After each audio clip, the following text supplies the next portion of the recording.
नमस्कार दोस्तों, स्वागत है आप सभी लोगों का हमारे कुशवाहा स्टॉक एनालिटिक्स में। तो जैसा कि आप सभी जानते हैं कि हम रोज़ कुछ ना कुछ नया सीखते हैं, उसी प्रकार दोस्तों आज मैं कुछ आपके लिए नया लेके आया हूँ। दोस्तों अक्सर क्या होता है कि जब भी हम सपोर्ट रेजिस्टेंस को ड्रॉ करते हैं, ओके? जब भी हम ड्रॉ करते हैं तो कई बार जो है मोस्टली जो है उसको ब्रेक डाउन कर दिया जाता है या फिर उसको ट्रैप करके स्मार्ट मनी द्वारा फिर प्राइस जो है वहाँ से ऊपर घुमा दिया जाता है, ऐसा होता है, ओके? तो उसमें कई बार क्या होता है कि हमें पता नहीं होता है कि सपोर्ट और रेजिस्टेंस को किस प्रकार से ड्रॉ करें, ओके? तो उस कारण से भी ऐसा होता है और कई बार ऐसा होता है कि कई बार हम किसी गलत ज़ोन को हम सपोर्ट और रेजिस्टेंस के रूप में एक्सेप्ट कर लेते हैं और वहाँ पे ज़ोन को ड्रॉ कर देते हैं, तब भी ऐसा तब भी ऐसी समस्याएँ आती हैं, ओके? तो दोस्तों आज हम इसके बारे में एकदम डीपली सीखेंगे और प्रैक्टिकली चार्ट पर हम सीखेंगे कि चार्ट पर, है ना? कोई भी चार्ट पर, कोई भी स्टॉक के चार्ट पर सपोर्ट और रेजिस्टेंस ज़ोन को, ठीक है? डिमांड और सप्लाई ज़ोन को कैसे ड्रॉ करें ताकि हमारे लिए वो बेस्ट काम करे, ओके? दोस्तों यदि आप हमारे चैनल पर पहली बार आए हैं, वीडियो को पहली बार देख रहे हैं, वीडियो इन्फॉर्मेटिव लगे तो वीडियो को शेयर ज़रूर कीजिएगा और चैनल पर पहली बार आए हैं तो चैनल को सब्सक्राइब ज़रूर कीजिएगा और वीडियो पसंद आए तो वीडियो को लाइक ज़रूर कीजिएगा। तो दोस्तों आइए चार्ट पर चलते हैं और चार्ट पर जाकर हम प्रैक्टिकली सीखते हैं कि सपोर्ट और रेजिस्टेंस ज़ोन को किस प्रकार से ड्रॉ करें, ठीक है? कहाँ ड्रॉ करें ताकि वो हमारे लिए बेस्ट काम करे। तो चलिए चार्ट पर चलते हैं। तो दोस्तों आइए हम सीखते हैं कि सपोर्ट और रेजिस्टेंस ज़ोन को ड्रॉ किस प्रकार से किया जाए ताकि हमारे लिए वो बेस्ट काम कर सके। चलिए, तो दोस्तों ये बात हमको ध्यान रखना होगा कि कोई भी सपोर्ट और रेजिस्टेंस को ड्रॉ करने से पहले, ओके, हमें इस बात का ख्याल रखना है कि वो एक इम्पोर्टेंट जो है लेवल होना चाहिए। इम्पोर्टेंट लेवल से मतलब है कि जिस लेवल पर आप सपोर्ट या रेजिस्टेंस को ड्रॉ करें, वो लेवल जो है वहाँ से या तो बाइंग स्ट्रॉन्ग होनी चाहिए या फिर वहाँ से सेलिंग स्ट्रॉन्ग होना चाहिए, ओके? तो आप यहाँ पर देखें, आप इसको देखें, इस ज़ोन को देखें, तो ये हमारे लिए इम्पोर्टेंट क्यों है? ये जो ज़ोन है, आइए मैं आपको थोड़ा-सा डीपली समझाता हूँ। देखिए, ये जो ज़ोन मैं आपको ड्रॉ करके दिखाता हूँ, ये देखिए। ये जो ज़ोन है, यहाँ पर ये इम्पोर्टेंट क्यों है? पहली बात ये, ठीक है? तो हम देख रहे हैं कि प्राइस ने एक ड्रॉप बनाया, ड्रॉप बनाकर एक बेस बनाया, ओके? बेस बनाकर प्राइस जो है यहाँ से एकदम वाटरफॉल की तरह जो है मूवमेंट आ रहा है, ओके? मैं आवरली चार्ट पर हूँ टाटा स्टील के, ओके? वाटरफॉल मूव मूव आ रहा है, यानी कि यहाँ पर हम देख रहे हैं कि यहाँ से, ओके, इस ज़ोन से प्राइस जो है बहुत ही स्ट्रांगली नीचे गिर रही है, एकदम पानी की तरह। तो हमारे लिए जो ये जो ज़ोन होगा, इम्पोर्टेंट ज़ोन होगा। इम्पोर्टेंट ज़ोन क्यों होगा? क्योंकि यहाँ पर क्या है? यहाँ पर क्या है? सेलर है, सेलर का प्रेशर है, ओके? उसी कारण से यहाँ पे इतनी सारी सप्लाई आ रही है। यहाँ पे सप्लाई है ना, यहाँ पे बेचने वाले हैं, तभी तो यहाँ पे तभी तो यहाँ पे प्राइस नीचे आ रही है, ओके? उसी प्रकार से यदि यदि इस ज़ोन को ब्रेकआउट करके ऊपर की तरफ जाया जाता है, ऊपर की तरफ प्राइस जाए, तो हम क्या समझते हैं कि पहले जब यहाँ पे पहले इस ज़ोन पर सेलर थे, ठीक है? पहले इस ज़ोन पे क्या थे? सेलर्स थे। अब वो सेलर जो हैं, उनके पास जो भी बेचने का स्टॉक था, है ना? उनके पास जो भी बेचने के लिए शेयर था, वो बेच चुके हैं और बेचने के बाद जो है, अब सीधी-सी बात है, जो सेलर थे, वो सेलर की मात्रा कम हो गई है, तो धीरे-धीरे डिमांड की मात्रा बढ़ेगी, ठीक है? तो यहाँ पर हम यहाँ पर देख रहे हैं कि ये जो है हमारे लिए एक इम्पोर्टेंट लेवल है। क्यों लेवल है? ये हमारे लिए इम्पोर्टेंट क्यों है? क्योंकि यहाँ पर देखिए डिमांड की मात्रा कहाँ से बढ़ रही है? यहाँ से बढ़ रही है ना? आइए थोड़ा-सा और डीपली बात किया जाए सपोर्ट और रेजिस्टेंस के। यहाँ पे आपको एक ज़ोन ड्रॉ कर देता हूँ ताकि मुझे समझाने में आसानी हो।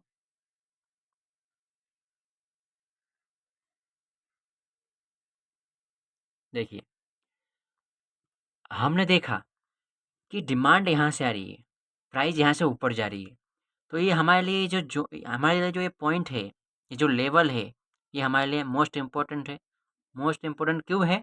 क्योंकि यहाँ से स्टॉक की डिमांड आ रही है।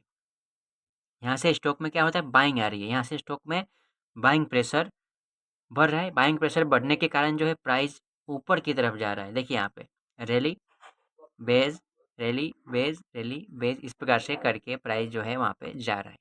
ओके, तो ये जो है हमारे लिए एक इम्पोर्टेंट सपोर्ट जोन के रूप में काम कर रहा है। ओके, आइए अब जैसा कि हम देख रहे हैं कि प्राइस यहाँ पे आ रही है, लेकिन इसको टच नहीं कर पा रही है। टच इसलिए नहीं कर पा रही है क्योंकि यहाँ पे क्या है, आप इस कैंडल को ध्यान से देखिए, lower shadow and upper shadow, उसके बाद प्राइस के मूवमेंट, यानी कि ये जो लेवल है हमारे लिए क्या है?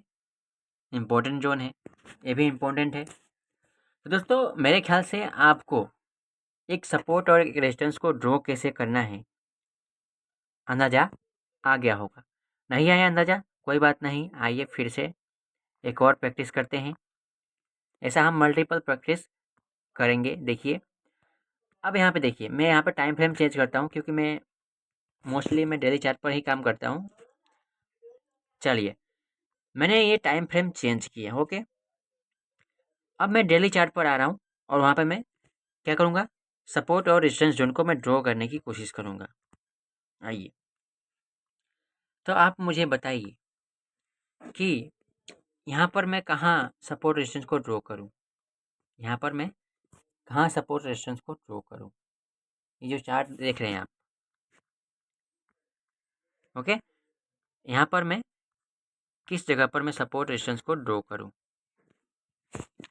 तो यहाँ पर हम सबसे पहले करेंगे, सपोर्ट को हम देखेंगे, सपोर्ट कहाँ पर है? ओके, डेली ट्रेंड है तो ऑन गोइंग ट्रेंड है, लेकिन यदि हम यहाँ पर खड़े हैं,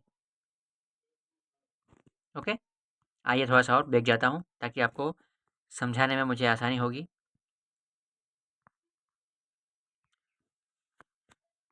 हमारा मेन मकसद क्या है कि सपोर्ट रेजिस्टेंस को कैसे ड्रॉ किया जाए ताकि हमारे लिए वो बेस्ट काम करे। अब मान लीजिए कि मुझे इस एरिया में, इस जोन में मुझे सपोर्ट रेजिस्टेंस को ड्रॉ करना है। तो सपोर्ट रेजिस्टेंस को ड्रॉ करने के लिए मैं सबसे पहले क्या खोजूंगा? सपोर्ट मुझे ड्रॉ करना है तो सबसे पहले मैं क्या खोजूंगा? वहाँ से डिमांड जो है स्टॉक की ऊपर होनी चाहिए, वहाँ से जो है बाइंग प्रेशर ज़्यादा होना चाहिए। तो यहाँ पे हम देख रहे हैं, ये जो जोन को हम देख रहे हैं यहाँ पर, यहाँ से कैंडल की जो साइजेज देखिए आप यहाँ पे, यानी कि यहाँ से हमें डिमांड मिल रही है ना? यानी कि हमारे लिए इम्पोर्टेंट क्या है? जोन हुआ। तो हम यहाँ से अब एक जोन बनाएंगे। चलिए, मैंने यहाँ पे एक जोन बना दिया। ओके, ये तो हुआ हमारे लिए सपोर्ट का काम कर रहा है। देखिए यहाँ से प्राइस ऊपर गई, फिर यहाँ पे आई, फिर इसको तोड़ नहीं पाई। हाँ दोस्तों, इसको तोड़ नहीं पा रही है, फिर यहाँ से प्राइस ऊपर गई क्योंकि ये सपोर्ट का काम कर रहा है। यहाँ पे देखिए इसके प्रीवियसली ये क्या सपोर्ट का काम किया है इसीलिए, लेकिन यहाँ पे कोई कारणवश सेलिंग का प्रेशर ज़्यादा होने के कारण उसको ब्रेक डाउन करके नीचे भी गई है। ओके, ये तो करेक्टर है प्राइस का, ये तो होता रहता है। लेकिन हाँ, यहाँ पे तो हमने सपोर्ट जोन ड्रॉ कर दिया। ओके, अब यहाँ पर मुझे सप्लाई जोन ड्रॉ करना है। अब मुझे आप बताइए कि मैं कहाँ ड्रॉ करूँ सप्लाई जोन? यहाँ करूँ, यहाँ करूँ, यहाँ करूँ, यहाँ करूँ, कहाँ करूँ? हमारे लिए मोस्ट इम्पोर्टेंट क्या है? यहाँ से प्राइस ऊपर गई, ओके, तो कहाँ से प्राइस जो है, किस जोन से प्राइस एकदम स्ट्रांगली जो है नीचे गिर रही है? कहाँ से नीचे गिर रही है? यहाँ से गिर रही है नीचे। तो ये हमारे लिए क्या हुआ?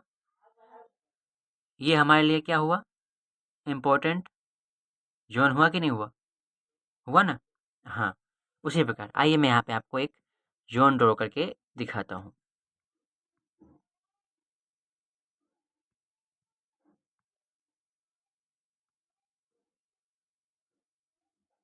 देखिए अब ये ऊपर वाला जोन जो है हमारे लिए एक इम्पोर्टेंट जोन हुआ।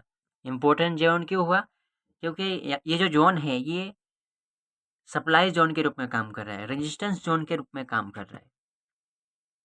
ओके, तो दोस्तों यहाँ पर कई बार ये कन्फ्यूजन होता है कि सर सप्लाई जोन और रेजिस्टेंस जोन, सप्लाई जोन और रेजिस्टेंस जोन क्या अलग अलग होता है? डिमांड जोन और सपोर्ट जोन क्या अलग अलग होता है? हाँ जी, अलग अलग होता है। कैसे? देखिए, मैं आपको बताता हूँ। अभी अभी हमने सीखा, क्या सीखा? अभी अभी हमने सीखा कि प्राइस जो है यहाँ से ऊपर जा रही है। इसका मतलब क्या? यहाँ से यहाँ पे स्ट्रॉन्ग बाइंग है, यानी कि ये जो जोन है ये सपोर्ट के रूप में काम कर रहा है, राइट? सपोर्ट के रूप में काम कर रहा है ना, तभी प्राइस ऊपर जा रही है। लेकिन दोस्तों, भले ये सपोर्ट के रूप में यहाँ पे काम किया प्राइस, अगर यहाँ पे डिमांड नहीं होती, अगर यहाँ पर इस स्टॉक की डिमांड नहीं होती तो प्राइस तो यहाँ से आकर नीचे गिर जाती थी ना। समझिए बात को। क्यों यहीं से प्राइस ऊपर गई और यहाँ से क्यों नहीं जा सकी? यहाँ से प्राइस ऊपर गई है, यहाँ से ऊपर क्यों नहीं गई? क्योंकि यहाँ पे डिमांड नहीं था। क्या नहीं था? डिमांड स्ट्रॉन्ग नहीं था, इसीलिए प्राइस नीचे आ गई। ओके, समझे कि नहीं समझे? कमेंट करके जरूर बताना, ठीक है? अब आइए, ये तो हमने समझा। हाँ, डिमांड जोन और सपोर्ट जोन क्या होता है। अगर मान लीजिए प्राइस सपोर्ट पर है, प्राइस यहाँ से सपोर्ट लेकर ऊपर गई है, ओके, क्यों गई है? प्राइस सपोर्ट लेकर यहाँ से ऊपर क्यों गई है? क्योंकि इस स्टॉक में, इस जोन पर यहाँ से डिमांड है, यहाँ से स्टॉक की डिमांड है, तभी तो लोग खरीदेंगे। समझे? हम्म। अब बात करते हैं, क्या सप्लाई जोन और रेजिस्टेंस जोन कैसा होता है? अलग होता है कि सेम होता है? जैसा कि हमने अभी अभी देखा, अभी अभी हमने पढ़ा कि यहाँ से सेलिंग बहुत एकदम स्ट्रॉन्ग सेलिंग यहाँ से आई है, यानी कि ये हमारे लिए इम्पोर्टेंट जोन हुआ। क्यों इम्पोर्टेंट जोन हुआ? क्योंकि यहाँ से प्राइस को नीचे की तरफ ढकेला जा रहा है, इसलिए ये एक रेजिस्टेंस जोन की तरह काम कर रहा है। ओके, अब ये रेजिस्टेंस जोन की तरह काम क्यों कर रहा है? ऐसा भी तो हो सकता है कि यहाँ से पुल बैक देकर प्राइस ऊपर की तरफ ऐसे करके ऐसे ऊपर चली जाए। यहाँ पे ऐसा इसलिए हो रहा है क्योंकि यहाँ पर क्या है? सप्लायर हैं, क्या है? सेलर हैं, स्टॉक्स को सेल करने वाले हैं यहाँ पर, इसीलिए प्राइस नीचे आ रही है। आइए मैं आपको और एग्जांपल से रूबरू करवाता हूँ। देखिए,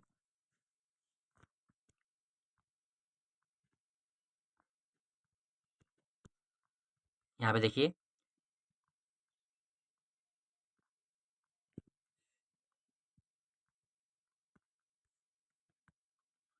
और हम एग्जांपल देखते हैं यहाँ पर सपोर्ट रेजिस्टेंस की।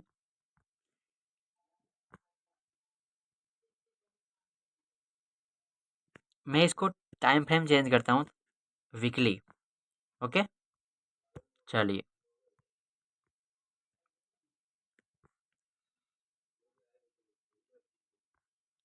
तो हमें क्या एग्जांपल देखना है कि क्या सप्लाई जोन को ब्रेकआउट करके ऊपर की तरफ प्राइस जा सकती है कि नहीं जा सकती, ये एग्जांपल हमें देखना है। ओके,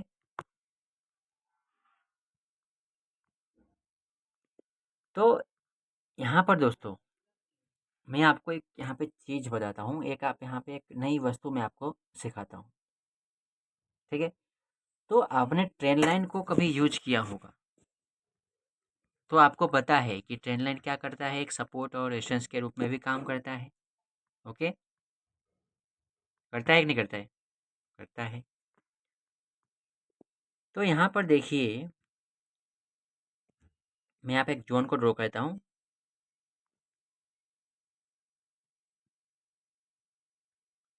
ये जो जोन है, सॉरी, इसे ही हमारा काम चल जाएगा। अब ये देखिए, ये जो लेवल है ये हमारे लिए स्ट्रॉन्ग क्यों है, हमारे लिए इम्पोर्टेंट जोन क्यों है? पहली बात तो ये, हमें यहाँ पर क्या करना है, डिमांड और सप्लाई जोन को ड्रॉ करना है। कैसे करूँगा? सबसे पहले मैं देखूँगा कि प्राइस कहाँ से नीचे आ रही है, राइट? प्राइस कहाँ से नीचे आ रही है, देखिए यहाँ पे प्राइस यहाँ से नीचे आ रही है। चलो ये हमारे लिए इम्पोर्टेंट जोन हुआ। चलो ये तो हमने सीख लिया। ओके, अब हमें देखना है प्राइस कहाँ से ऊपर जा रही है। प्राइस क्या कर रही है, कहाँ से ऊपर जा रही है, यानी कि यहाँ से प्राइस ऊपर जा रही है। यहाँ से हमें क्या हो रहा है, डिमांड मिल रहा है। ओके, तभी प्राइस ऊपर जा रही है, तभी यहाँ पे सपोर्ट बना हुआ है। तो आइए, ये भी हमारे लिए क्या हुआ, एक इम्पोर्टेंट जोन के रूप में काम किया। अब आप मुझसे ये पूछ रहे थे कि यहाँ पर सब, देखिए 1 मिनट, इसको थोड़ा सा जूम करता हूँ। यहाँ पर सप्लाई है, इसीलिए ये रेजिस्टेंस के रूप में काम कर रहा है ये जोन, है ना। यहाँ पे सप्लाई इसलिए प्राइस नीचे आ रहा है और इसलिए रेजिस्टेंस के रूप में काम कर रहा है। रेजिस्टेंस यानी कि क्या, एक अवरोध, ठीक है। किसी को ये प्राइस जो है, ये जोन जो है प्राइस को ऊपर नहीं जाने दे रही है ना, यानी कि एक अवरोध का काम कर रही है, रुकने का काम कर रही है। क्यों काम कर रही है? क्योंकि यहाँ पे क्या है, सप्लायर है, सेलर है, इसीलिए। और उसी प्रकार यहाँ पे देखिए, प्राइस ने यहाँ पे सपोर्ट लिया। प्राइस यहाँ से ऊपर क्यों जा रहा है? क्योंकि यहाँ पे क्या है, सेल बायर है। बायर यानी कि डिमांड है स्टॉक की, इसलिए प्राइस ऊपर जा रही है। ओके, अब यहाँ पर देखिए ये मस्त खेल यहाँ पर है। ओके, हम जानते हैं कि क्या है, ये सप्लाई जोन है। क्या है? सप्लाई जोन है, रेजिस्टेंस जोन है। लेकिन ये रेजिस्टेंस जोन से प्राइस नीचे कब आएगी? जब यहाँ पे क्या होगा, सप्लाई जोन होगा। जब यहाँ पे क्या होगा, सप्लाई की मात्रा होगी। लेकिन हम यहाँ पर कैंडल को देखें, वीकली कैंडल है, हम यहाँ पे कैंडल को देखें तो यहाँ पे 3 कैंडल के बाद जो है प्राइस ऊपर जा रही है। यानी कि यहाँ पर क्या, जो पहले यहाँ पर सेलर थे अब वो बायर बन गए हैं। यानी कि यहाँ पे सप्लाई थी, अब वो सप्लाई ख़त्म हो गई है और यहाँ पे डिमांड बढ़ गई है, जिससे स्टॉक की प्राइस जो है ऊपर जा रही है। ठीक है, तो आई होप आप लोगों को ये समझ में आया होगा कि सपोर्ट और रेजिस्टेंस को कैसे ड्रॉ करते हैं और उसको यूज़ किस प्रकार से करते हैं दोस्तों। तो आज के लिए इतना ही, मिलते हैं एक अगले सेशन में, तब तक के लिए जय हिंद।